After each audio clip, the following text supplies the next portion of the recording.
Buenos días amigos, hoy jueves 5 de septiembre de este año 2019. Debemos celebrar de entrada la victoria obtenida por la República Dominicana en el arbitraje internacional ante la Corte Permanente de Arbitraje, que es una corte internacional. Porque el Estado dominicano no solamente se zafó de una demanda que implicaba pagar a los beneficiarios en caso de que obtuvieran sentencia favorable 41.5 millones de dólares, sino que además preservó un área protegida en donde una familia empresaria, los Valentine, pretendía ubicar un proyecto de desarrollo habitacional, inmobiliario, allá en la zona de Baiguate, dentro del Parque Nacional Baiguate. Esa corte que recibió el expediente el 11 de septiembre de 2014 y tuvo que basarse en lo que son los acuerdos del Tratado de Libre Comercio entre Centroamérica y Estados Unidos. Los señores Valentine son norteamericanos de origen, para darle ganancia de causa al Estado dominicano. ¿Por qué es esto celebrable? ¿Por qué es resaltable? Porque demuestra continuidad del Estado. Esta causa tenía mucho más que ese tiempo. El expediente llega a la Corte Permanente de Arbitraje porque venía arrastrándose desde años atrás, cuando el Estado decidió intervenir para impedir que estos señores penetrasen a ese parque, a esa reserva de Baiguate. Hubo continuidad del Estado, es lo que importa. Hubo un propósito definido que pasó de una administración a otra del Estado dominicano por preservar una zona que se consideró, bueno, importante. Imagínense una reserva científico-forestal y eso. Y en este país eso no se estila mucho porque somos muy descuidados. En ocasiones, por razones de concentración en los intereses puramente de coyuntura, y otra vez hasta por entendimiento, por debajo de la mesa. Pero digamos que es lo menos importante, porque no creo yo que acontezca con tanta asiduidad todo esto. Pero lo cierto es que las demandas nuestras se pierden cuando son de este carácter de largo plazo, por falta de seguimiento. Y aquí evidentemente hubo seguimiento en razón de la propia sentencia que emitió la Corte Permanente de Arbitraje con respecto a esta reclamación que ha hecho el Estado dominicano de preservar una zona de un proyecto de desarrollo habitacional que no tomaba en cuenta la condición de reserva de Baiguate. Y allí ya se había hecho una parte del proyecto, lo único que ellos pretendían es extenderlo más allá de donde era razonable y de donde se le había autorizado previamente. El barraje ofensivo que están demostrando los dominicanos en las grandes ligas llega al punto de tener a dos dominicanos con más de 30 jonrones que batean a la zurda y a la derecha.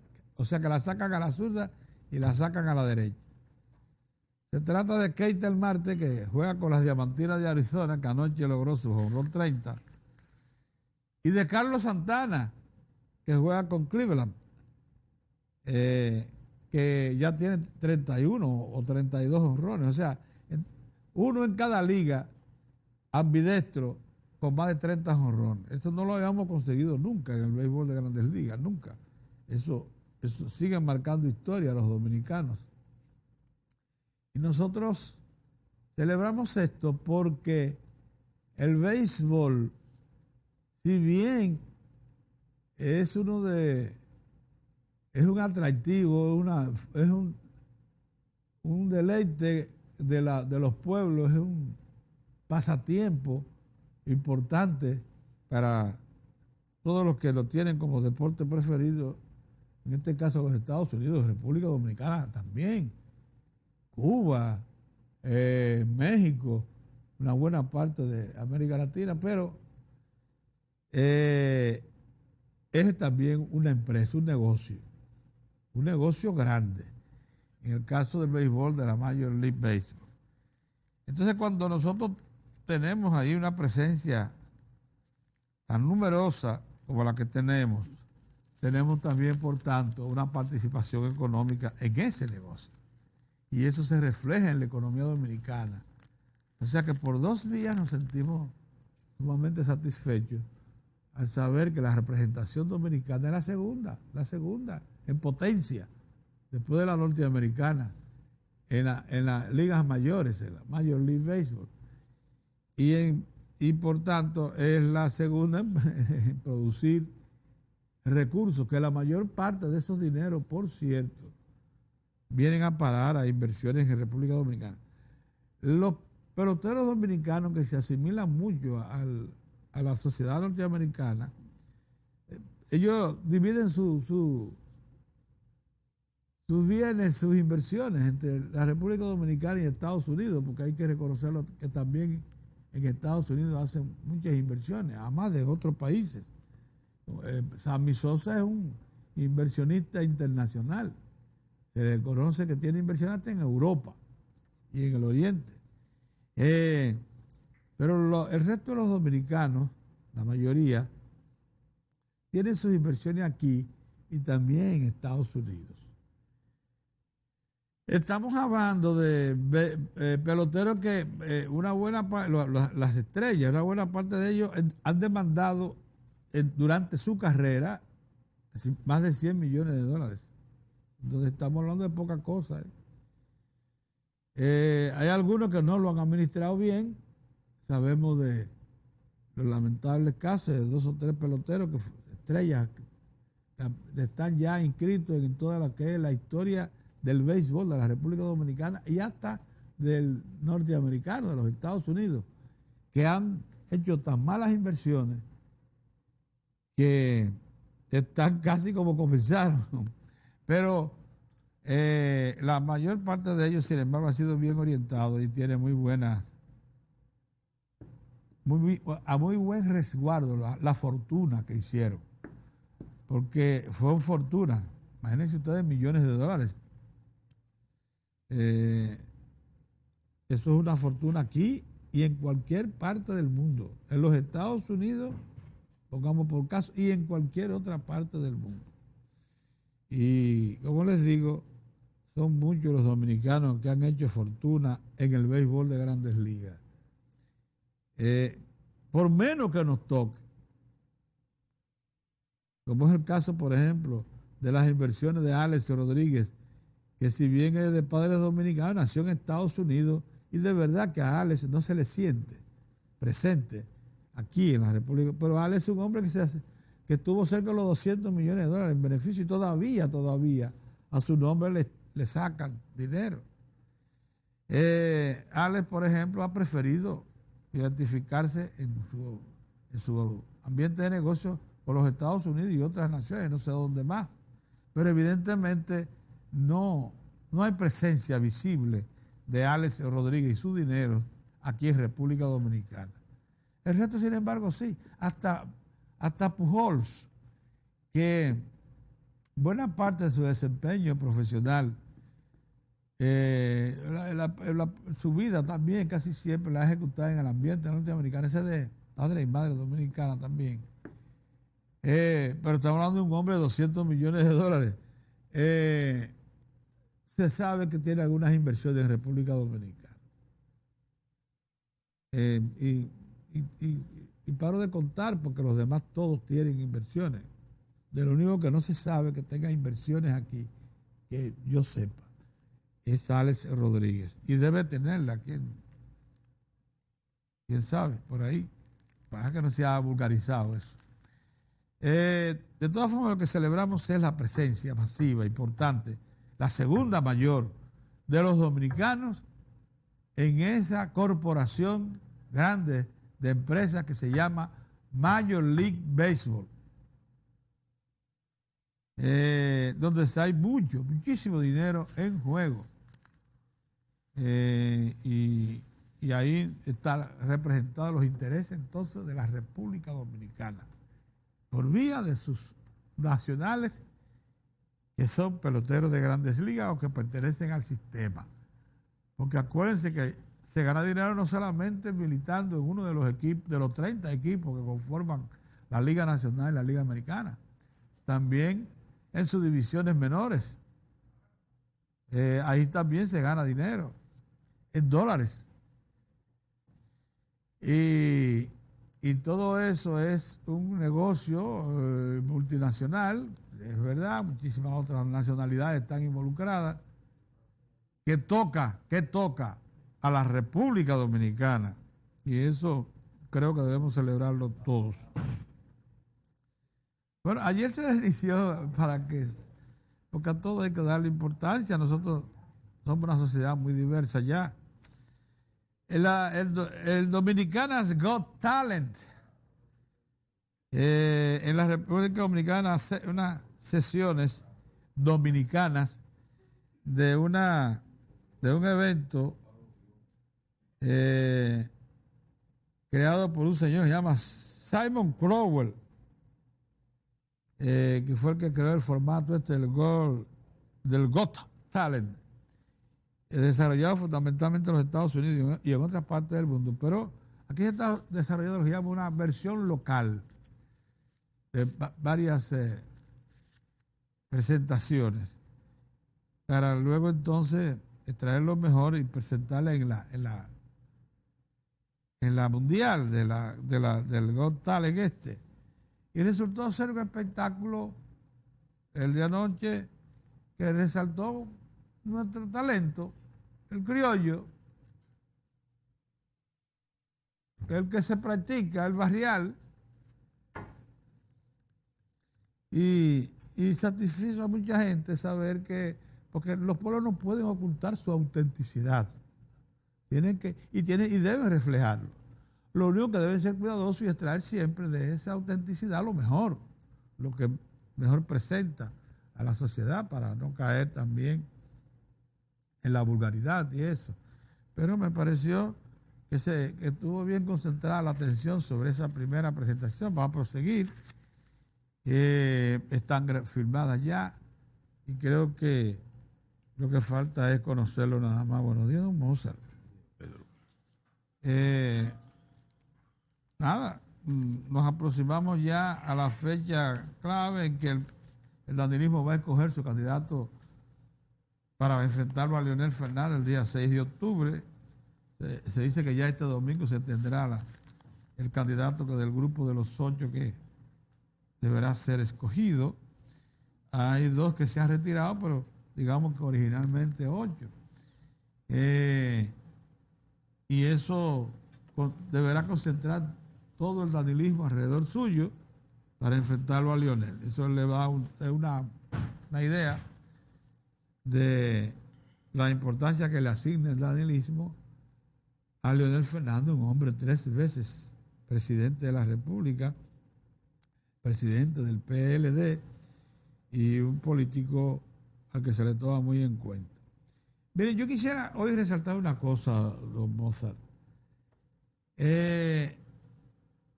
Con frecuencia hablamos de ahora cambio lógicamente al tema económico, a los productos de exportación dominicanos que son valiosos, y le prestamos mucha atención al oro, a la onza de oro, el valor de la onza de oro, que ayer, según reportan los diarios, cerró, no conozco a cómo abrió hoy, a $1,534 la onza. Pero miren, ayer la onza de plata se aproximó a los $20. La onza de plata casi no varía, porque en la plata es muy abundante, no tanto como Entonces, por ser abundante, no tiene mucha movilidad en los precios. Por ejemplo, México y muchos otros países son grandes productores de plata. En México las minas son de plata nada más, ni siquiera tienen otros minerales asociados. Y lo mismo pasa en el sudeste asiático, hay minas de plata, y en Sudamérica también. Aquí no las hay, aquí la plata está asociada al oro. La plata estuvo fluctuando entre 14, 16, 17, 14, 16, durante años. Mire, ayer arribó a los 19.21, $19 con 21 centavos de dólar. Eso se aproxima a los 20. Ese es un buen precio. Porque aquí por cada onza de plata que se producen 5 onzas por cada onza de oro que produce, por ejemplo, el yacimiento de Pueblo Viejo, allá en Cotuí, hay 5 de plata. Pero además esa proporción se mantiene en prácticamente todos los yacimientos de oro que se han localizado en el país.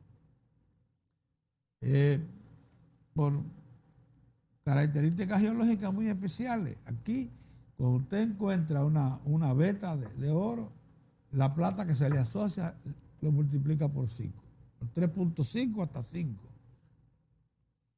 Y por tanto hay mucha plata asociada en la mina, por ejemplo, de Pueblo Viejo, que está destinada a producir entre 1 millón a 1.400.000 onzas de oro por año y alrededor de 5 millones de onzas de plata por año, hasta el 2044.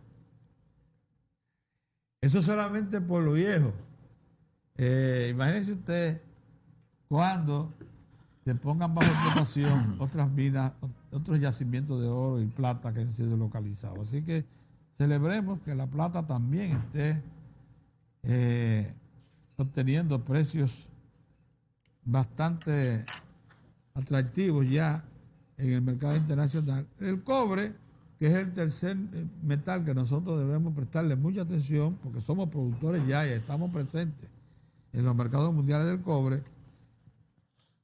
Ayer cerró a $2.52 la libra. La libra. Es un precio todavía atractivo, o sea, con ese precio se puede operar minas de cobre, por eso Cerro Maimón está operando y está invirtiendo una cantidad apreciable para desarrollar una minería subterránea que ya tiene prácticamente concluida. A finales de este año comienza a explotar su yacimiento subterráneo para producir esencialmente cobre. Claro, la riqueza del cobre en Cerro Maimón se aproxima de un 2 a un 4% del total que se mineraliza. Por ciento. Cuando se habla de riqueza de oro y plata, se habla de gramos por tonelada. En el caso del cobre, en Cerro Maimón es por ciento por tonelada. Y ese yacimiento que ya se explotó en la superficie en Cerro Maimón tenía un 4% de cobre de riqueza, uno de los más ricos del mundo. Lo único que en una extensión muy pequeña, una especie de gran domo que apareció ahí en Cerro Maimón, que ya, como le hemos dicho, fue agotada, pero se encontró que en la parte subterránea de ese yacimiento existía otra versión más del mismo yacimiento que afloraba. Y ahí está entonces la tecnología moderna, la minería moderna, invirtiendo para extraer eso por vía subterránea. Por esas noticias son buenas darlas, porque estos son tiempos en que la recesión y las crisis económicas derivadas de muchos factores internacionales están presentes en nuestro entorno. No damos a que bueno resaltar lo que es positivo. Claro que sí. Buenos días, Pedro. Buenos días. Buenos días a todos. A propósito de resaltar, hay que resaltar el magnífico retorno después de lesiones de Robinson Cano a los Mets. Tuvo un tiempo fuera por una lesión, y de Edwin Encarnación, ambos retornaron a los Yankees. Ambos retornaron conectando, días, pero anoche conectando honrón. Pero Edwin, desde que llegó de una vez, la puso del otro lado. Sí, el mismo día. Y Robinson Cano también anoche la puso del otro lado. Es una forma maravillosa para los equipos y para ellos, retornar de una lesión considerable en ambos casos y tener un desempeño como el que tuvieron. Sí mismo, sí. Nosotros que somos seguidores del béisbol, sí, disfrutamos muchísimo cada vez que nuestros muchachos, nuestros deportistas, pues hacen trabajo como el que vienen desempeñando. Otra noticia agradable. ¿Perdón? Agradable. Pues sigue. No, a mí me gustan las agradables. Sí, no. La noticia agradable es que los bancos han puesto en el corredor más de 17 mil millones de pesos de lo que se dispusieron del encaje legal. 30 y pico. No eran 34 mil. Los 34 mil. O sea, representan el 50%, ya está circulando en manos de 5 mil personas o instituciones que lo asumieron como estaba previsto en el encaje legal. Más de 5 mil créditos. Más de 5 mil créditos para áreas muy específicas que sirven primero para esos sectores, para que asuman y puedan ampliar, retomar, diversificar su producción, construir proyectos habitacionales importantes que tanto necesitamos aquí, ¿verdad? Sí. Pero al mismo tiempo para la retoma de la dinámica económica que todos sabemos tuvo por varias circunstancias una desaceleración en el primer trimestre bastante severa. Luego, cuando se iniciaron estas acciones, porque esas autoridades han estado actuando un paso adelante, han estado preparándose ante cualquier eventualidad. Y entonces inmediatamente aquellos recursos que se liberaron en junio,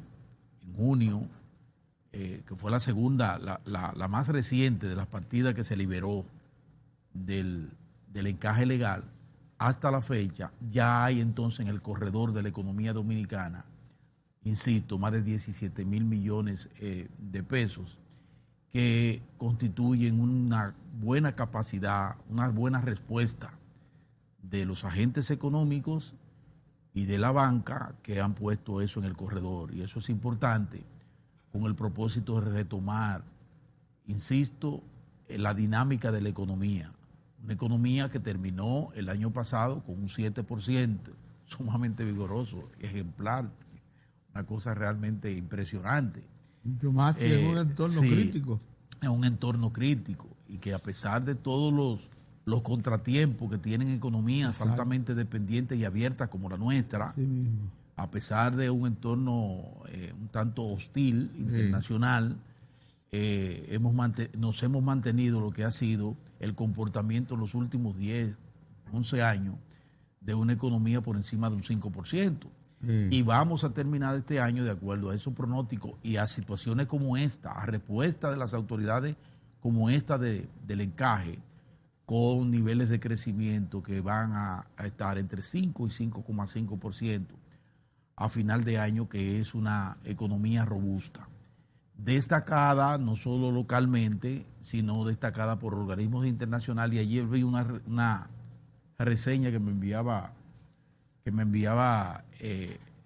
Ortega Tous, acucioso como siempre, de una reseña que salía en el periódico El País, hablando precisamente de cómo la economía de la República Dominicana mostraba sus músculos frente a un entorno internacional y a situaciones que han golpeado en forma severa las economías del mundo, pero fundamentalmente de economías de la región. Frente a un entorno internacional que aparenta negársele. Aparenta negarse. Y sin embargo, dice el periódico El País algo que nosotros vemos y que decimos y que reivindicamos aquí, que es la robustez de la economía.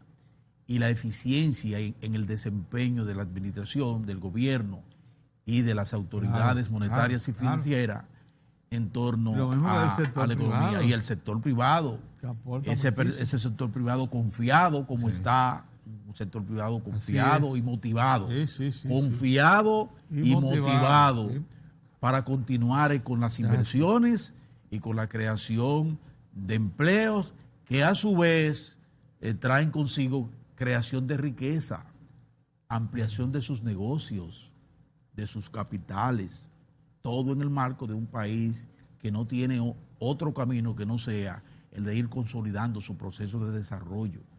Y un desarrollo que, eso sí, debe ser un desarrollo que debe apostar a la equidad, a procurarnos que la población dominicana en cada una de la sociedad, en todo su cuerpo, todo el cuerpo social dominicano, sienta ese magnífico desempeño de autoridades y sector privado, y lo sienta con una efectiva redistribución de esas riquezas que entre todos hemos creado, Pedrito. Yo creo que esas son cosas importantes. Lamentar muchísimo ese aumento de 7 a 20 los fallecidos en las Bahamas. Temíamos eso. Decíamos, bueno, esos son, cuando se habló de 5 muertos, decía, bueno, esos son preliminares. Porque un monstruo como ese, que se estacionó durante más de un día, 36 horas. Sobre las Bahamas. 36 horas. Sobre las Bahamas, los efectos no solo iban a ser catastróficos, como en efecto fueron sobre esa población, sobre toda la infraestructura, devastó, sino que también de alguna manera iba a tocar. Todavía las autoridades no habían podido penetrar esas autoridades de socorro para penetrar y ver. El 60% del territorio quedó anegado. Anegado completamente. Totalmente. Y ya oficialmente, la cifra es lamentable, es de 20 fallecidos. Ese fenómeno va con sus bríos, no con la fortaleza que tenía de ser un huracán de categoría 5, pero aún así va con fuerza, dirigiéndose a las costas de los Estados Unidos, provocando desplazamiento de miles de familias, de personas en el estado de la Florida y hacia arriba, al norte, las Carolinas, hacia arriba. Lo propio, y la gente abasteciéndose con la tranquilidad que le da a la gente que tienen aún, por ejemplo, para que ustedes vean cómo son las cosas. De inmediato el presidente Donald Trump le ha garantizado a los granjeros de los Estados Unidos, pues eso es una zona, Pedro, de una gran producción, muchas granjas y ese tipo de cosas, Carolina, que él le garantiza que van a recibir, van a estar, que la administración va a estar a su lado frente a esto, tomar las medidas de rigor para tratar de que los efectos sean lo menos dañinos posible, pero que aún así ya desde ya tienen las garantías de la administración del presidente Donald Trump de que van a recibir la mano solidaria. Lo que no aconteció con Puerto Rico, por ejemplo, donde esa misma administración llegó muy tarde. Por suerte Puerto Rico, como la República Dominicana también, pudo sortear. La naturaleza le dio un chance, nos dio una oportunidad, y ese fenómeno tan terrible se desvió y no nos tocó. Que a propósito de eso, de esa barbarie, de esa barbaridad en Barbados, fíjense cómo son las cosas. Tengo que reivindicar, llamar la atención sobre esa insistencia del presidente Danilo Medina en el seno de las Naciones Unidas, que le solicitó a las Naciones Unidas, y lo hizo cuando fue a la Florida junto con otros presidentes del Caribe a la reunión con el presidente Donald Trump. Insistió, hay que crear un fondo común frente a los eventos naturales catastróficos, para que esos países puedan tener capacidad y tener unos recursos ahí listos, que no dependan tan solo de de la voluntad de un presidente, sino que ya eso esté guardados ahí en Naciones Unidas para que cualquier país de la región que sufra la embestida de un fenómeno como esto tenga que apelar, Pedrito. De manera automática. De manera automática.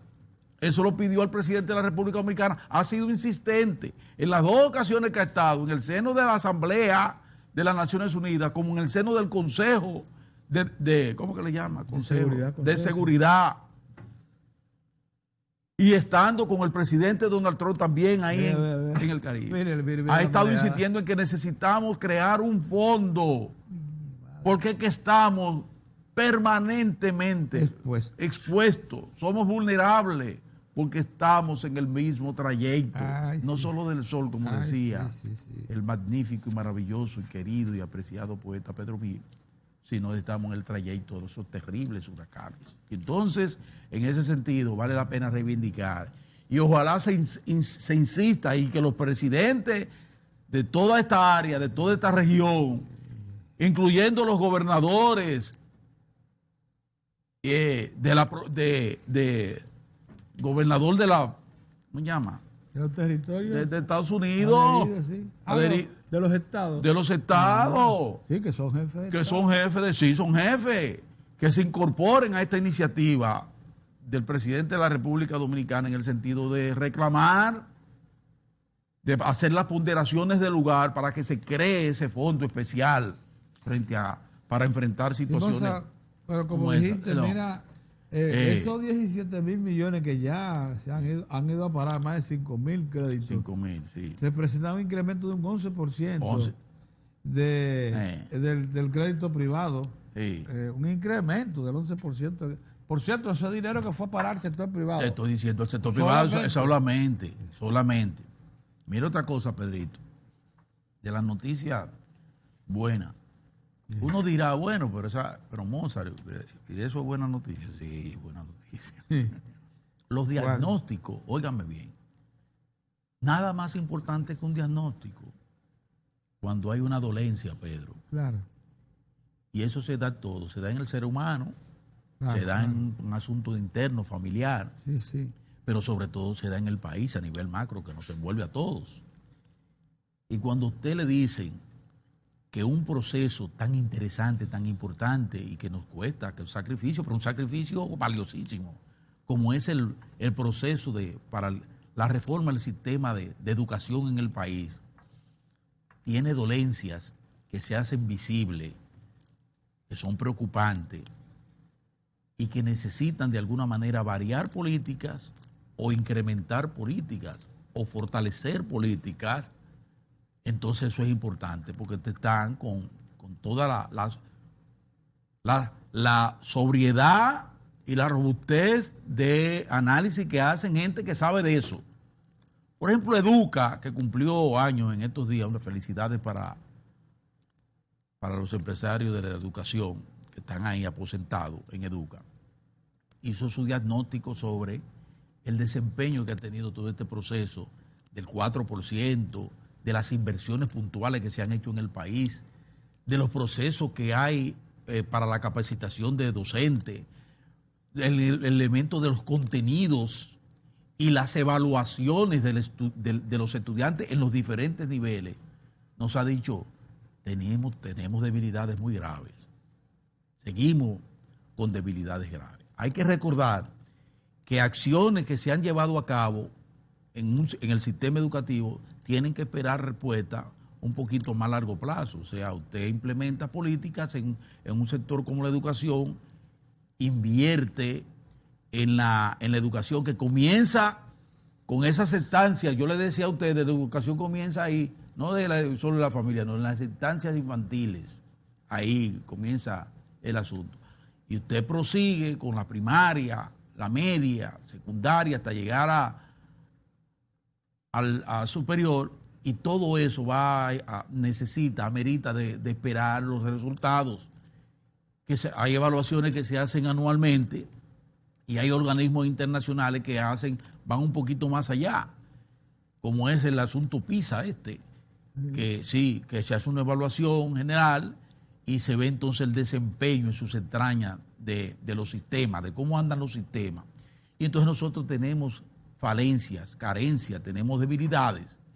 Entonces se reunió Educa con el presidente de la República precisamente con esos detalles, y como hay la voluntad, como está expresada la voluntad de hacer lo que se tenga que hacer para seguir impulsando la revolución educativa en el país, y como sigue esa fortaleza de esa alianza estratégica público-privada en el sector de la educación también, como se está dando, entonces nosotros vemos muy bien que salgan a relucir y que se les dé a conocer a las autoridades con toda claridad cuál es la situación, qué es lo que tenemos que hacer para mejorar, para tener mejores resultados de la tanda extendida, por ejemplo. ¿Cuáles son los contenidos que hacen falta? ¿Qué necesitamos? Los maestros dicen, por ejemplo, bueno, hace falta tantos maestros, y por eso no se ha empezado en determinadas escuelas. Pero hay que ver por qué hacen falta esos maestros. ¿Será porque el proceso de evaluación ha sido también un tanto traumático, que hemos visto profesores? No, ha sido interrumpido. Exacto, profesores que no podían estar. Es probable que esos maestros no se pudieran escoger a tiempo por resistencia de la misma organización sindical. De maestros. Exactamente. ¿Tú entiendes, Pedrito? Entonces, todo eso tenemos que verlo. Por eso la insistencia de Diario de Cuatro aquí. Sí. Mira, Mozart, en que nos enfoquemos en para ese ti tiene certidumbre este diagnóstico. El año escolar recién inicia debió declararse en estado de emergencia ante el déficit de maestros, el deterioro físico de cientos de planteles, algunos sin electricidad y agua potable, y por la falta de mobiliario y de material didáctico. Eso dijo la dirigencia de ADP en un encuentro con el grupo Corripio. No. Miren, a mí me luce exagerado. Eso es exagerado, porque ellos no terminan de entender que tienen que separar, tienen que hacer un mayor esfuerzo para hacer lo más objetivo posible. Dejen a un lado, aunque sea un ratito, el componente político. Dejen a un lado eso y la rebatiña. Y enfóquense en la realidad. No me digan eso porque parecería que el año no ha empezado. Por lo que eso dice, por el drama que ellos presentan, el porcentaje de escuelas que no ha empezado es una cosa, no es así. Yo quiero decirle a ellos que busquen el porcentaje de colegios privados que están en el proceso de remozamiento todavía, ahora, en la fecha. De adaptación para el año escolar. Adaptación para el año escolar. Pregunten en qué condiciones están muchos colegios privados, unos que no han empezado y otros que están con los muchachos dentro, resolviendo todavía situaciones.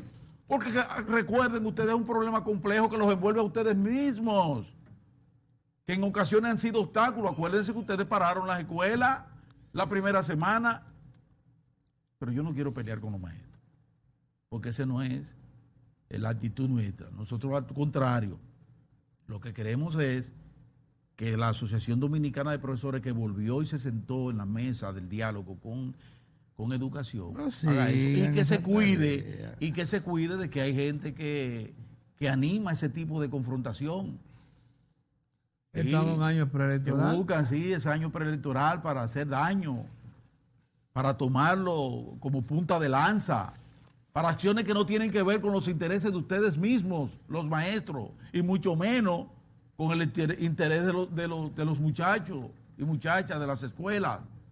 Entonces tienen que cuidar eso, Pedrito. Esas son de las cosas que yo digo, que tienen que cuidarse.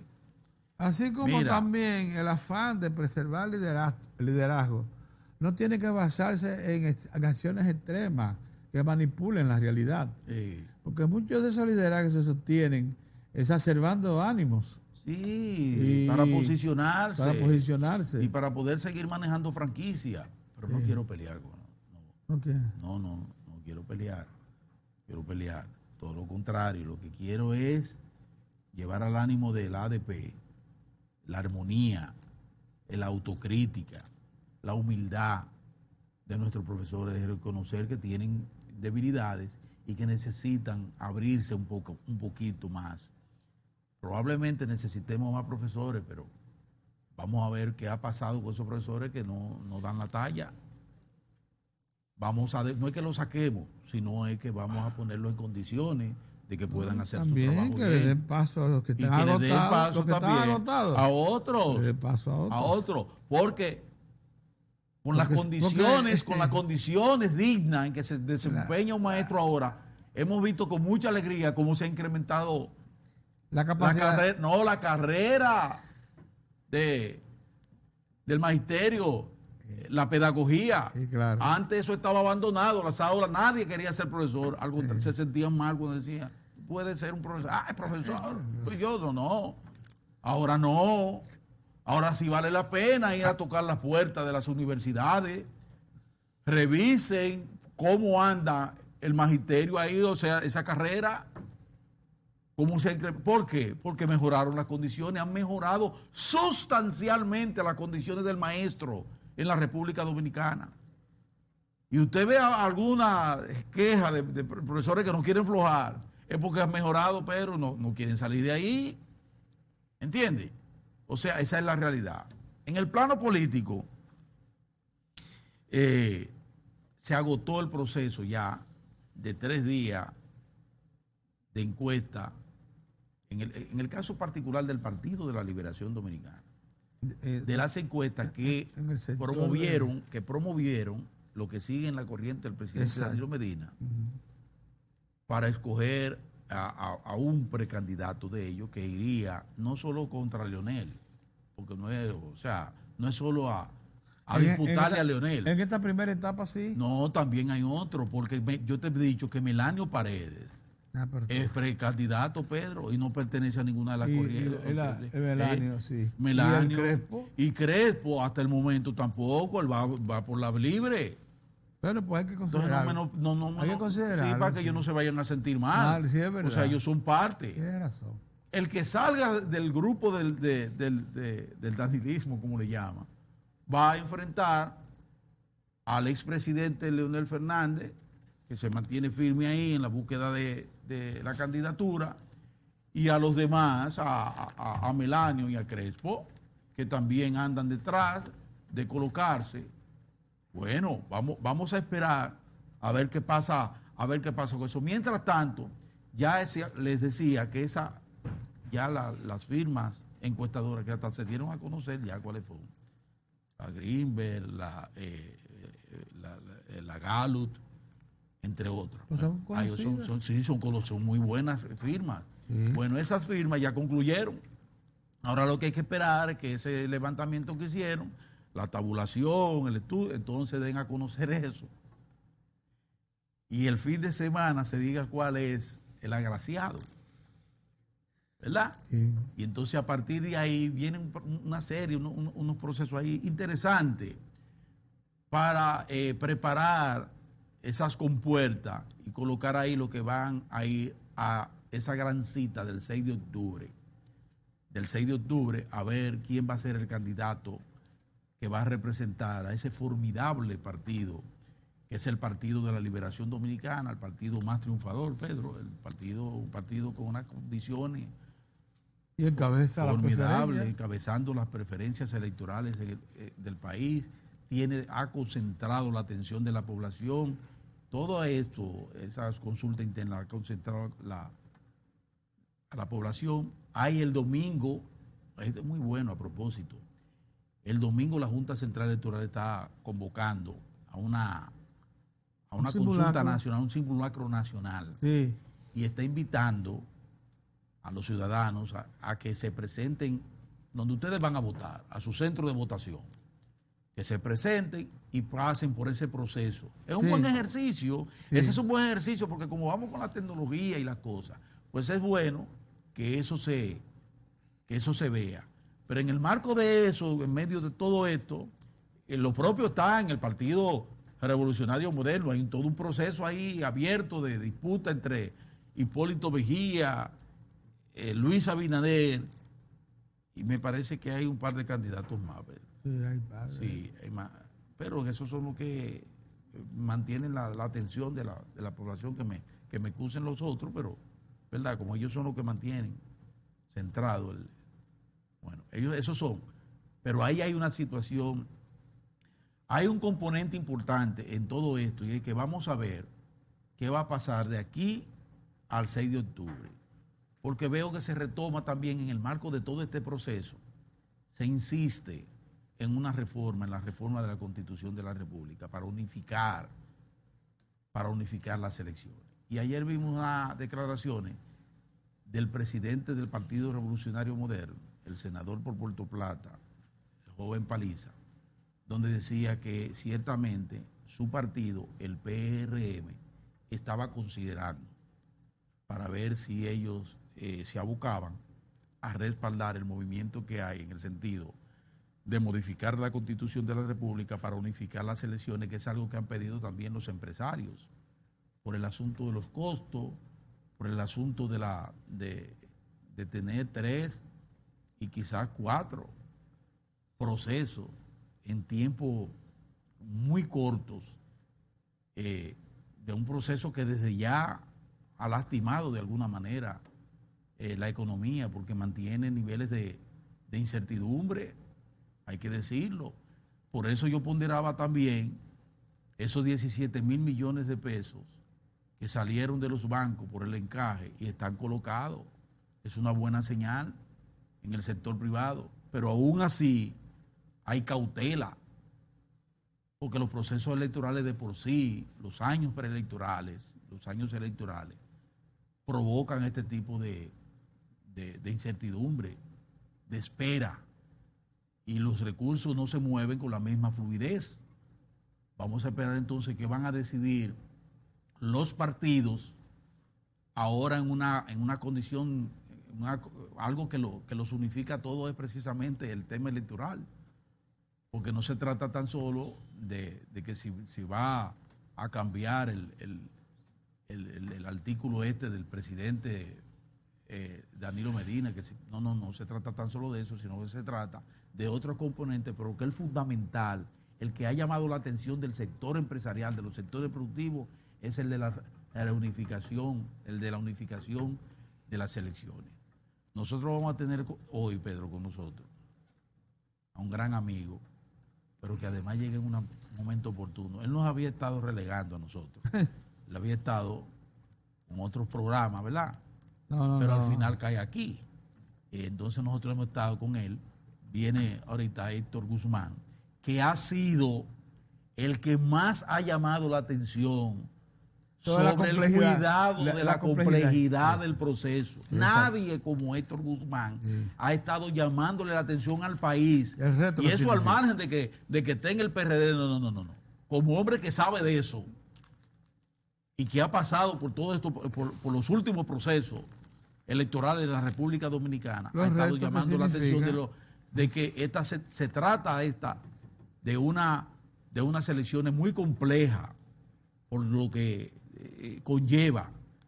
Entonces hoy vamos a tener ese plato fuerte, porque vamos a conversar ampliamente con Héctor Guzmán, que también nos va a hablar. Vamos a ponerlo a hablar de eso también. De una posible alianza entre los PRD. Entre los PRD.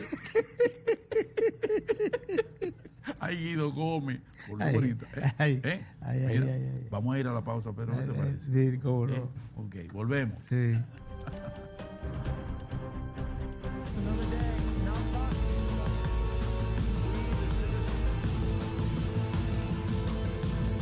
Gracias por compartir con nosotros estos momentos para estar enterados de las informaciones que ocurren en otros lugares.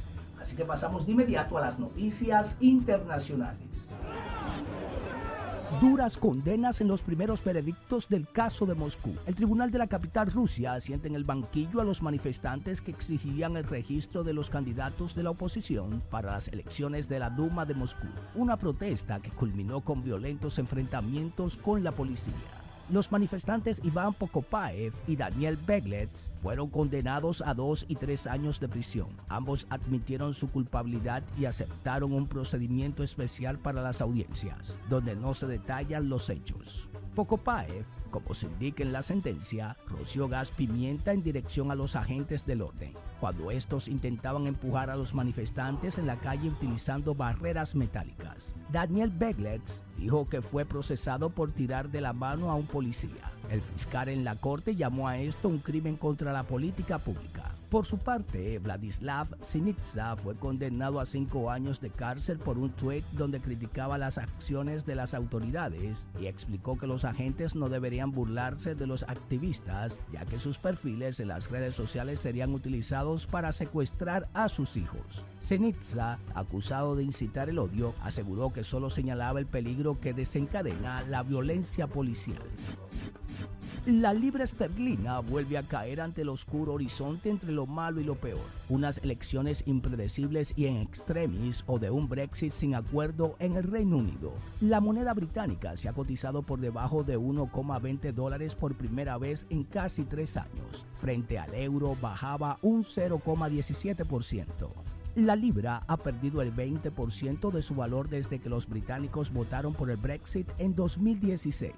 Los inversores comienzan a entrar en pánico ante tanta incertidumbre, dicen los agentes bursátiles en Londres. Los bancos, por su parte, han elevado sus reservas ante la posibilidad de una salida caótica de la Unión Europea. En clave doméstica, las empresas constructoras han sufrido un gran descenso en sus pedidos derivados de la preocupación por la grave crisis económica que muchos auguran.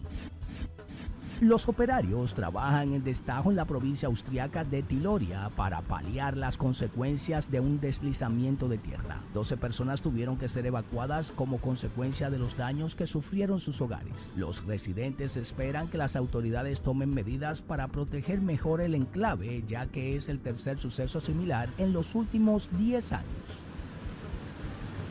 Para Diario de 4 en las internacionales, Giovanni Ramírez. Ahora nos vamos a una pausa y luego continuamos con más de Diario de 4.